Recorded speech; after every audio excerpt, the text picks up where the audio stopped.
Hola, buenas tardes, soy Santino Randazzo, estoy acompañado de Justo Barrientos y Sofía Trindade y vamos a entrevistar a Nicolás Nieto, un ilustrador de historietas y bueno, nuestro profesor de arte de otros años.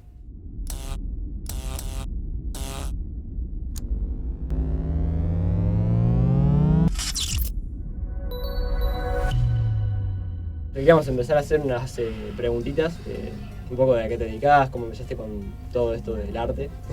¿Querés empezar con las preguntas, yo? Sí. ¿Cómo llegaste a interesarte por algo específico como la ilustración de historietas? Historietas es lo primero. Las historietas son lo primero que leí de niño. Historietas de superhéroes, ¿no? En los 90 acá había una editorial argentina que publicaba, ¿se escucha bien ahí? Que publicaba historietas de superhéroes norteamericanas acá. Y mi vieja, cuando volvía del laburo, a veces me traía. Pasaba por un kiosco de diarios, se vendían en kioscos de diarios, no existían las comiquerías como existen hoy. Y traía alguna. Todas sueltas, ¿no? No había, viene el número 1, 2, 3. Traía la que encontraba. Y yo me volvía loco. Y de chiquito, yo quería dibujar historietas. Después pasó el tiempo y me di cuenta de que era mucho trabajo. Más trabajo del que yo estaba dispuesto a hacer. ¿Por qué? Porque una cosa es hacer un dibujo, por más tiempo que te lleve, es un dibujo y punto. Y una historieta es narrativa. Quiero decir que cuenta una historia. Y en cada viñeta, ¿no? La página de la historieta está separada de muchas viñetas. En cada viñeta vos tenés que pensar una imagen nueva. Fondos, perspectiva, figura humana, paisaje, todo. Vehículos, armas, lo que fuere. Y a los 10 años me di cuenta de que no estaba dispuesto a hacer eso y seguí dibujando cosas para mí. Empecé a estudiar, talleres de dibujo. Y jamás hice una historieta para mí, ¿no? Hay muchos de mi generación y anteriores en la adolescencia hacen historietas para sí, historietas de personajes que se inventan y lo que sea. Yo jamás hice eso. Y bueno, probé muchísimas veces, ¿no? Yo tenía mis eventuales trabajos que no tenían nada que ver ni con la docencia ni con el dibujo. Y muchas veces traté de tirarme a la pileta y bueno, soy dibujante, lo hago más o menos bien, la gente me dice que lo hago más o menos bien, bueno, vamos a apostar a esto. Salía mal, hasta que, bueno, siempre hay que golpear puertas, molestar, hablar con gente que ya llegó, que sabe más que uno, artistas que a uno le gustan. Y así, bueno, así surgió en el 2016 la posibilidad de 2015 de dibujar una historieta, la primera de mi vida, con un guionista, para una editorial y demás. Y bueno, me mandé. ¿Ahí cuántos años tenías? 26 años. Ahí hice la primera. Pero cometí un error, que fue hablar con el guionista, Damián Connelly, y me dijo, bueno, le mostré los dibujos, me dijo, sí, me gusta, toma este guión, ¿no? Un guión de 80 páginas, de no haber hecho nunca una página de historieta. Yo, desesperado, súper emocionado, le dije, sí, dale. 80 páginas es un montón para el primer proyecto. No podés mandarte con 80 páginas. Y bueno, se dividió en 2 libros. Córtenme si estoy hablando demasiado. Se dividió iba a salir en 2 libros, sacamos el primero. En el medio pasaron un montón de cosas. El segundo no salió nunca.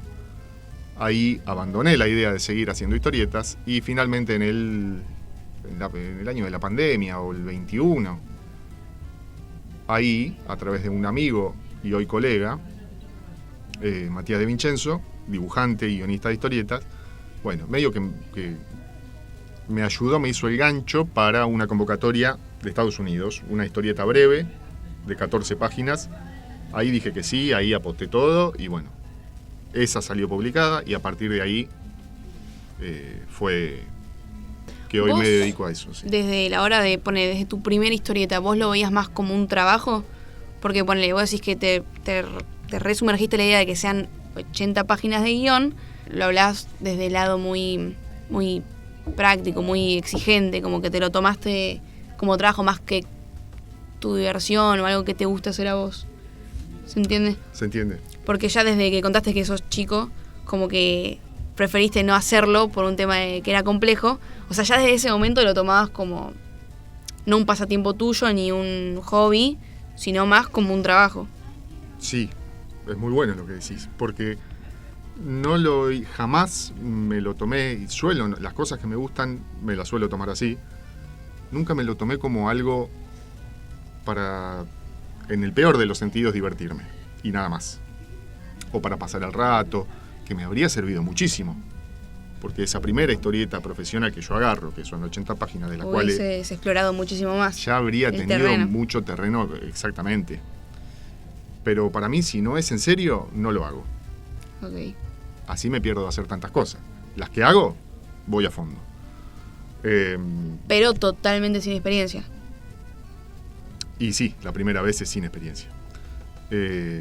Pero sí me lo tomaba muy en serio, incluso con 10 años, ¿no? Yo tenía ese miedo de que iba a ser terrible. Finalmente no es tan terrible. Y menos con la tecnología que hay hoy, que Internet, Google Imágenes, tabletas, Photoshop, tenés un millón de herramientas que hace la época ahora que está en boca de todos. Afortunadamente, el Eternauta, en esa época no había nada de todo eso. Entonces era el tipo, Solano, el dibujante, que todo lo que dibujó, las calles de Buenos Aires, la cancha de River y todo eso, lo dibujó de memoria, porque el tipo hacía ese recorrido todos los días para su trabajo, no me acuerdo qué. Pero digo, no tenías un archivo de digital de imágenes, un banco de imágenes para decir, bueno, a ver, tengo que dibujar la cancha de River, ¿cómo es? No. El tipo habrá ido una tarde, se pasó la tarde entera ahí enfrente, hizo 20.000 bocetos y eso, pero... No lo conozco, pero también siento que si vos recurrís mucho a lugares, como que a partir de ahí tu cabeza puede hacer un montón de cosas. O sea, vos puedes formar una historia en un lugar.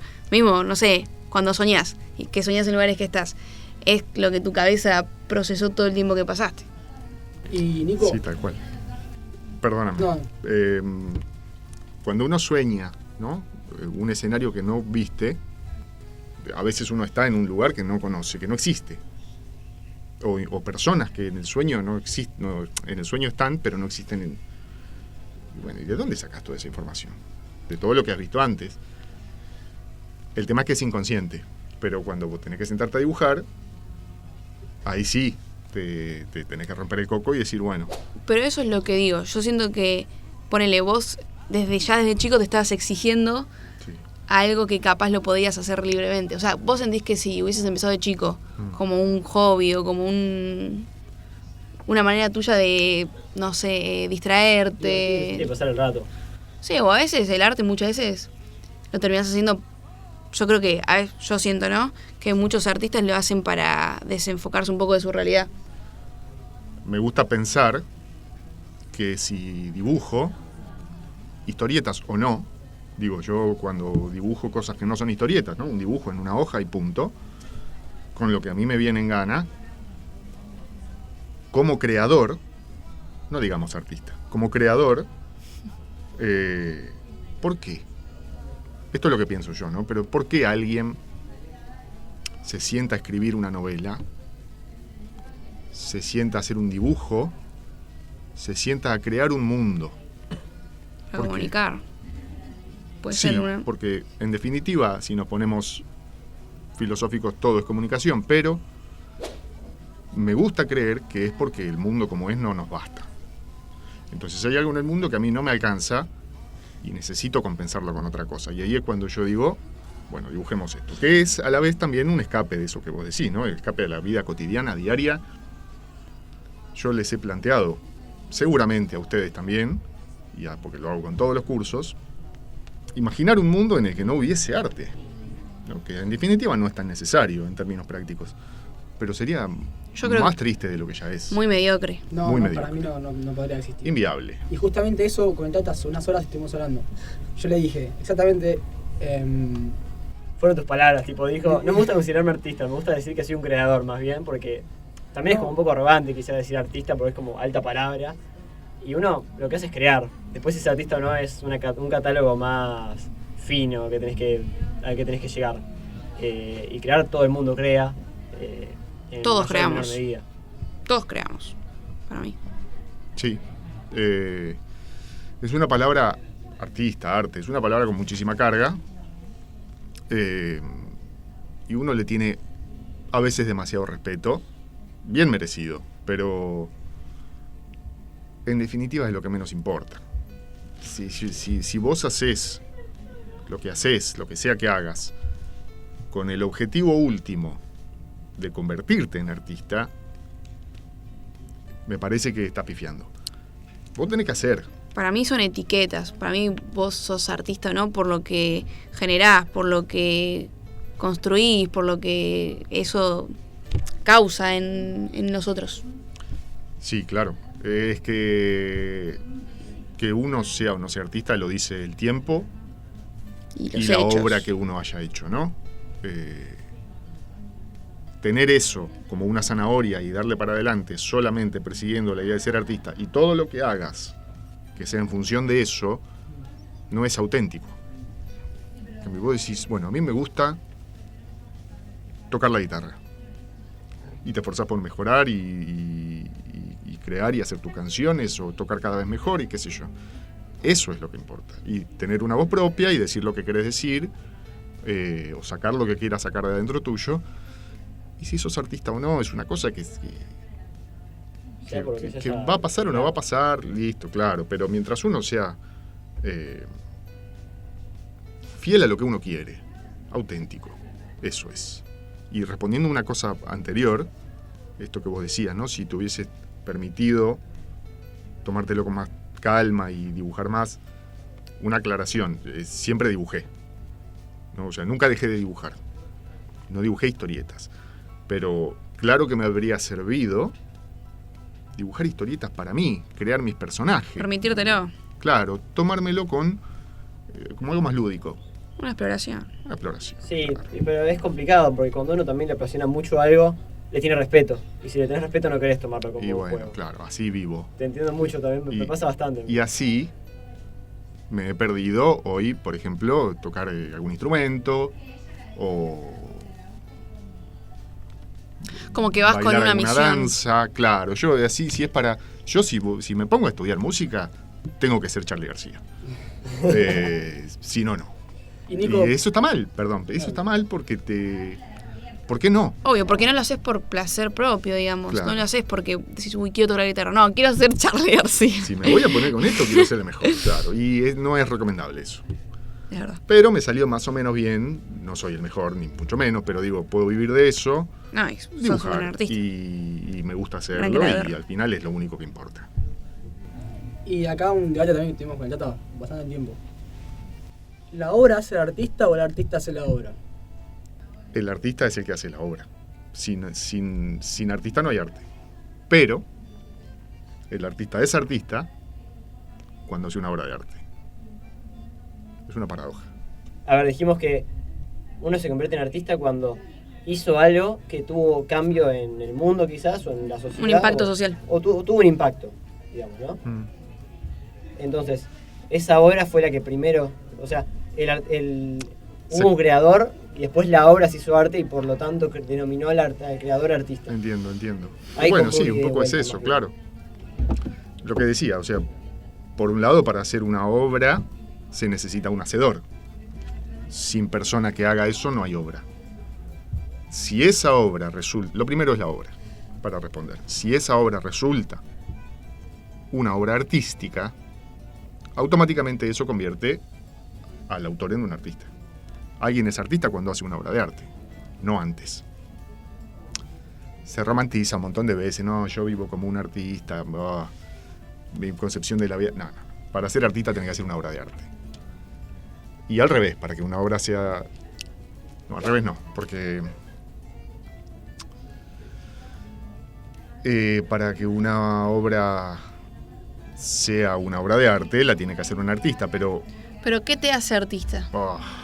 ¿Cuánto tiempo tenemos? ¿Hasta qué hora podemos estar? Lo que quieras, después se recorta. Bueno, no hay una definición cabal, ¿sí? Como no la hay para arte. Pero mi definición, los límites que yo marco, la cancha que yo marco, es conocer la técnica, digamos, dibujar bien, o tocar bien la guitarra, o lo que sea, la técnica. Una pregunta. Sí. Yo entiendo que la técnica es algo súper respetable, pero no es algo súper valorable cuando alguien hace algo, una innovación. Sí, pero eso es técnica también. ¿Y si es una nueva técnica? Que mejor, la inventa. ¿Y quién denomina que una técnica es buena o mala? Las técnicas per se no son ni buenas, pues las técnicas son buenas. Después está la obra, es buena la obra, vale la pena la obra.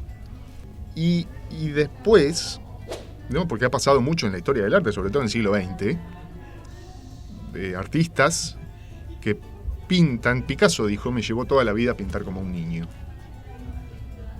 Aprender a pintar como un niño. Y Picasso tiene obras que son garabatos. Garabatos y me voy al infierno con esto que estoy diciendo, ¿no? Pero para que entendamos. Pero vos los denominás garabatos ahora. Si vos te pones en el contexto de la época, lugar, conflicto social que estaba pasando en él o en la sociedad, cambia. Tiene otro sentido. Lo mataron a Picasso. No, lo veían como garabato, lo veían como, ¿qué está haciendo el chabón? Lo mataron a Picasso en su momento. Lo Pero mataron en a él... los impresionistas, lo mataron a... muchísimos artistas fueron reconocidos después. Él, en vida. Por suerte. Él lo vio. Pero cuando él inventó el cubismo, que son todas caras con los ojos en cualquier lado, Sí. La gente no lo entendía. Porque fue un innovador, como dijiste vos. Y además fue un genio. Pero alguien le encargó una gallina, una pintura de una gallina.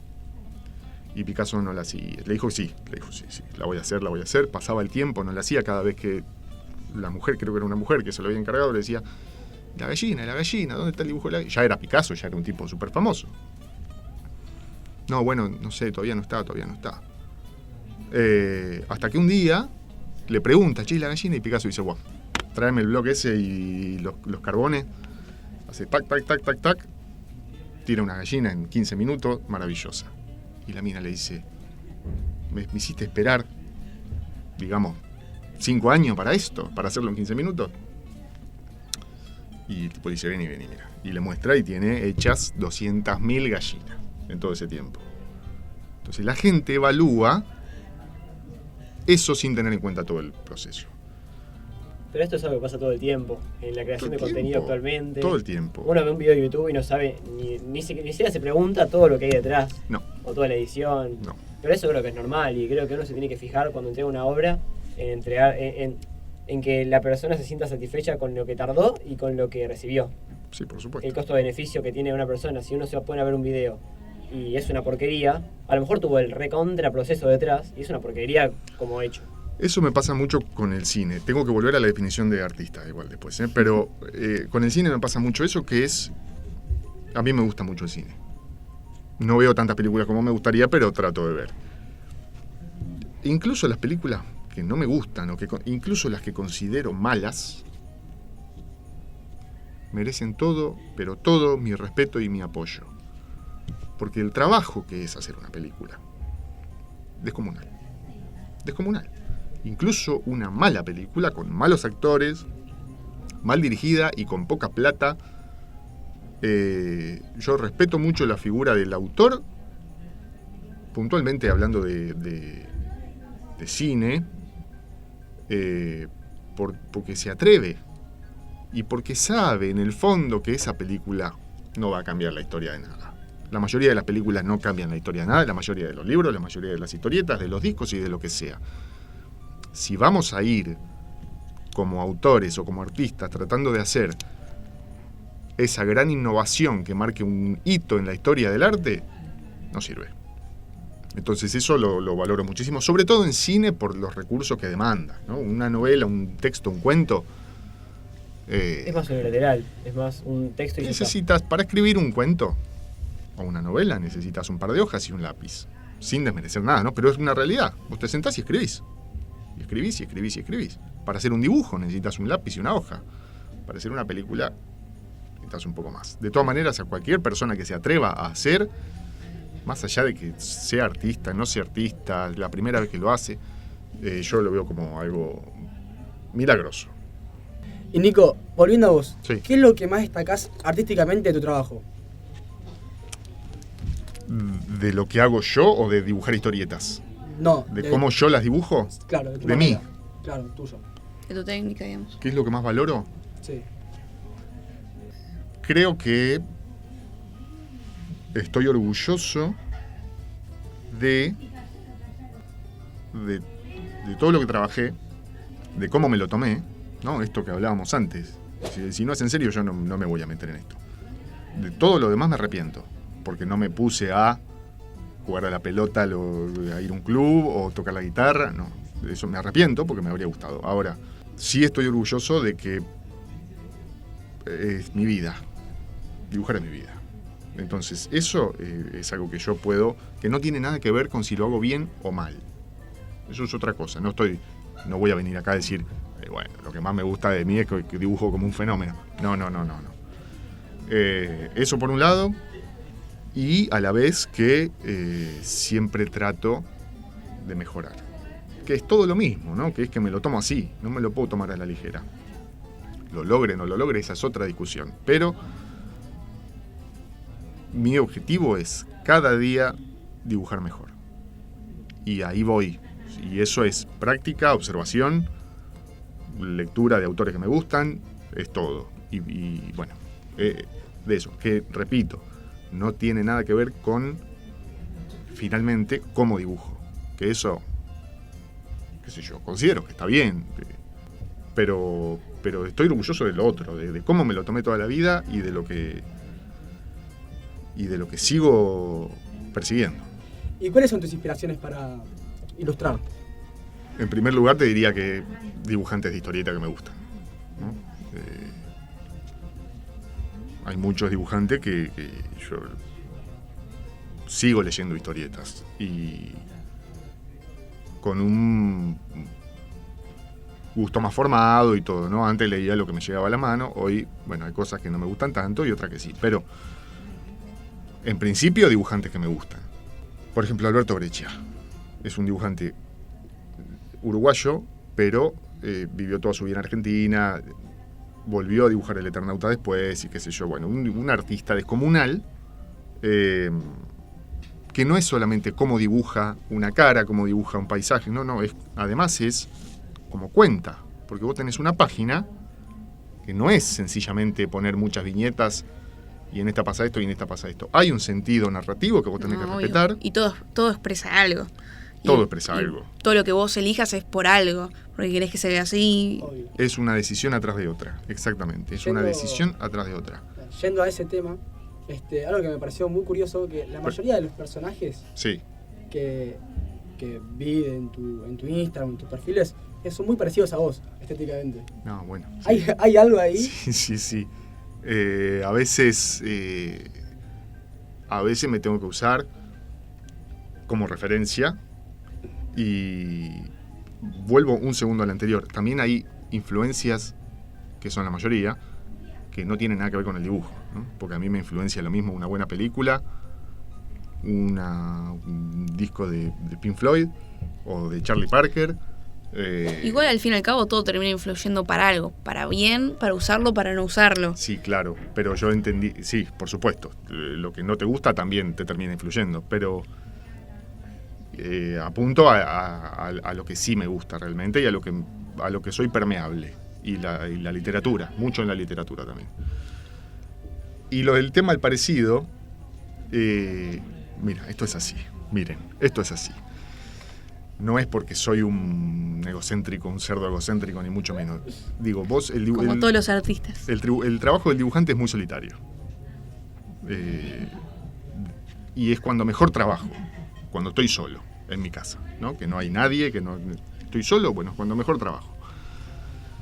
Y todos los dibujantes, o muchos dibujantes, usan referencia. ¿Qué? Se había cortado la cámara. Muchos dibujantes usan referencia, porque tenés que hacer referencia, porque hay un coreano que murió hace un par de años, que el tipo agarraba una microfibra, un pincel, lo que sea, La hoja era así, como el tamaño de la mesa, y el tipo empezaba acá, con un tornillo. Y seguía, te hacía una tuerca, qué sé yo, todo con linitas, te terminaba haciendo un dibujo con 200.000 personas, autos, motos, edificios, todo, y el tipo no había dibujado con lápiz antes, directamente con eso. Kim Jung-ji es el tipo, por si lo quieren buscar. Hay video del tipo dibujando así, ¿no? Le dan una lapicera, una hoja y el tipo hace. Para mí, ese tipo hizo un pacto con el diablo. No puede ser que conozcas todas las formas de todo en tu cabeza. Un genio. Pero yo no soy así. Entonces, y la mayoría no somos así. Hay que desmitificar el hecho de que el dibujante tiene todo en la cabeza. Haceme un perro. No es tan fácil hacer un perro, o lo que sea. Entonces a veces uno necesita referencia. Y entonces me tengo que usar. Me saco una foto, así allá. Vos me podés decir, y bueno, pero cambiate la cara, no es tan difícil. ¿Sabés qué pasa?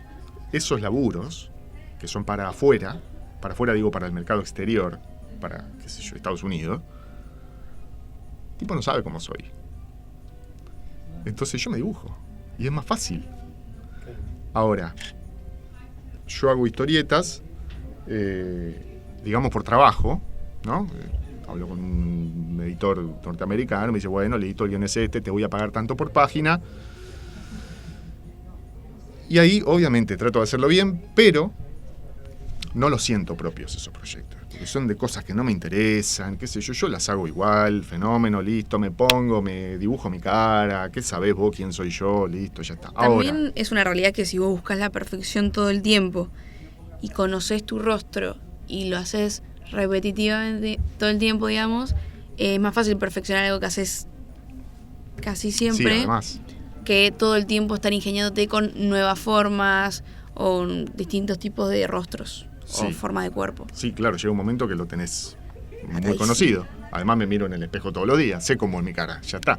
Yo hago mucho esta diferencia entre los proyectos que son, digamos así, por plata, por trabajo, que después salen publicados y me los mandan y está todo fenómeno, con lo que a mí me gusta hacer. Yo no soy guionista, no me escribo los guiones, pero me los escribe mi hermano, Leonardo. Él es guionista de historietas y también trabajo con Pablo, que es un guionista argentino también. Esos proyectos, sí, de esos proyectos sí me siento más autor y me representan más. Sobre todo, naturalmente, con los que escribe mi hermano, porque lo conozco mucho y porque las cosas que le interesan a él son las que me interesan a mí, en su mayoría, y etcétera. Ahí sí no transo. Ahí soy intransigente y si algo no me gusta, no sale así. Y no pongo mi cara, digo, por eso no subo lo que ustedes ven en las redes, ponele lo que subo a las redes, si bien hay alguna viñeta donde se nota, esas trato de no subir, porque no es lo que me representa. Si ustedes me dicen, trae algo de lo que haces, queremos ver, esas no las voy a traer. No porque estén mal, porque yo pongo un 70%. Listo, al tipo le gustó, sale, me paga, se publica, chau. Las cosas que hago con mi hermano, o para mí, o con Pablo, el otro guionista, ahí sí. Ahí sí le meto, y es lo que más me gusta mostrar, y es lo que más me gusta hacer, y ahí estoy más yo que en todo lo otro. Por eso, pongo mi cara porque me lo tengo que sacar rápido encima, porque no saben cómo soy, y además, yo dije hace un rato, si siempre te dibuja tu cara, bueno, quizás no habla tan bien de vos como dibujante, pero me retracto, porque se hace mucho eso, o se hizo mucho. Alberto Breccia, que ya lo nombré, tipo un dibujante de otro planeta, se ponía su cara. El Eternauta, sin ir más lejos, en la versión del 69, el guionista tiene la cara del verdadero guionista, de Oesterheld. Y Alberto Breccia y Oesterheld tienen otra historieta que se llama Mordcinder. El personaje principal tiene la cara del ayudante del dibujante en ese momento. Se estilaba mucho que el dibujante tenía ayudantes. Y claro, el tipo está ahí dibujando, necesita hacer un personaje, crearlo, y ¿a quién tiene al lado? Al ayudante. Y dice, bueno, a ver. Tac, tac, tac. Y lo hace una vez, lo hace 2 veces y quedó. Pero igual no sé si eso te hace malo, perdón, no sé si eso te hace malo o buen artista, porque al fin y al cabo todos lo hacen. Tenés artistas que se agarran un estilo de dibujo, Picasso, digamos, y hacen todos los dibujos así, y no por eso tienen menos mérito. No, por eso me eché para atrás. Ahora, el tema, ¿dónde está la trampa? Cuando si no haces esa cara, digo, si llegara a pasar, que si yo no me dibujo mi cara en los personajes, no puedo hacer otra, ahí hay un problema, ahí estoy mintiendo. O como el uso de herramientas digitales que te facilitan la cosa y qué sé yo. Está bien usarlas, son herramientas. Ahora, cuando vos dependés de eso, y si te lo sacan fuiste, ahí está el problema. Dalí, Salvador, pintaba elefantes. Tiene muchos elefantes, muchas pinturas con elefantes con patas largas. Y el tipo un día dijo, me los voy a empezar a calcar. Y se los calcaba al mismo, ¿no? Se dibujó uno y se lo pasaba a las pinturas y los calcaba. No porque no sabía, para ahorrar tiempo. Y no, pero vos calcás los elefantes. No, pero es para ganar tiempo. Si lo hice yo, el elefante que estoy calcando, ¿cómo no lo voy a poder hacer? Entonces, si vos le sacabas esa hoja de calcar que tenía, ese molde que tenía Dalí, el tipo lo podía hacer igual. Ahí está el secreto. Cuando vos necesitas eso, yo le pongo mi cara a más de un personaje porque para ahorrar tiempo. Claro, yo tengo que entregar, en un mes tengo que entregar 24 páginas. No, sí, aparte de ser un Tenés que correr. Claro. Tenés que correr. Y además vos inventás una cara. Le inventás una cara. Tenés que respetarla en todas las páginas, porque no la podés cambiar en el medio. Y bueno, todas esas son cosas que hay que tener en cuenta. Sí, con mi hermano estamos publicando acá un personaje nuestro, que es un pianista de jazz, y ahí sí me tomé el trabajo, diseño de personajes, la cara va a ser así, hice 20 caras, se las mostré, me dijo más o menos por acá, qué sé yo, arreglale esto, le retoco esto, qué sé yo, llegó a estar, la dibujé 20 veces más, y la cara ya la tengo incorporada. Y esa sí es una cara que inventé yo. Ahora, si yo me tengo que tomar todo ese trabajo por cualquier trabajo que me llega, no termina más. Entonces, bueno, a veces lo resuelvo así, digo, más sí, va mi cara ya. Y Nico, para ir cerrando, ¿qué enseñanza le darías a los chicos de nuestra edad que quieren empezar a ilustrar? Que dibujen todo lo que puedan, primero. Que se permitan explorar. Primero que dibujen lo que sea, que traten de mejorar eso, ¿no? Dibujar es práctica, al fin de cuentas es práctica. No hay secreto, es práctica. Y segundo, esto que dijo ella, que yo dije, lo que no hice yo, ¿no? Que es divertirse, permitirse hacer por hacer. Yo lo hice, no lo hice con historietas, lo hice con las pilas y pilas de dibujo que tengo de cuando era niño. No, ya no las tengo, pero qué sé yo, 10 hojas por día hacía. Dibujo, listo, a otro, qué sé yo, era feliz. Ahora, lo que quieran hacer, que lo hagan primero para sí. Y después que no tengan miedo en golpear puertas, en molestar, en hablar con otros que ya han llegado, sean irreverentes, atrévanse, que tienen la ventaja de la juventud. Y eso es lo que más vale. El tiempo es muy importante. Y aprovéchenlo. Darle a fondo a lo que les gusta. Y después las cosas se van dando.